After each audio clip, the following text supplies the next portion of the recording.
எது ஈஸ்வரிய மேளா? ஓம் சாந்தி.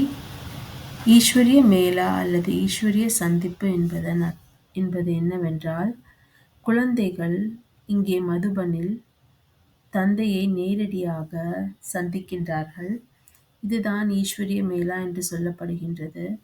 சென்டர்களில் முரளியின் வாசிக்கின்றார்கள். இது கூட மேளா என்று சொல்லப்படுவதில்லை. நேரடியாக தந்தையை சந்திப்பது, இதுதான் மேளா என்று சொல்லப்படுகின்றது. இந்த உலகியல் மேளாக்கள் கூட இருக்கின்றன. அங்கே பணத்தை செலவு செய்கின்றார்கள். ஆனால் அந்த மேளாக்களோ எந்த ஒரு சிறந்த பலனையும் தருவதில்லை. ஆனால் இங்கோ ஈஸ்வரன் குழந்தைகளுக்காக வந்திருக்கின்றார்.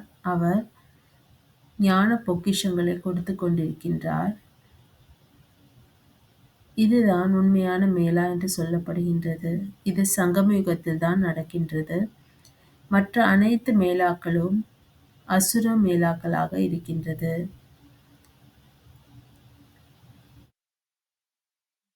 தான் உண்மையான ஈஸ்வரிய மேளா என்று சொல்லப்படுகின்றது.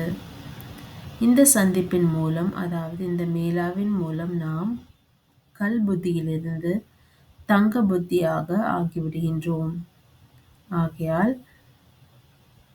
இந்த மேளாவிற்கு வரலாறில் முக்கியத்துவம் இருக்கின்றது. ஏனென்றால் இது இந்த உலகத்தையே மாற்றக்கூடியதாக இருக்கின்றது. புது உலகத்தை கொண்டு வரக்கூடியதாக இருக்கின்றது. ஆகையால்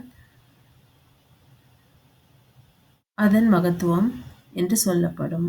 ஓம் சாந்தி.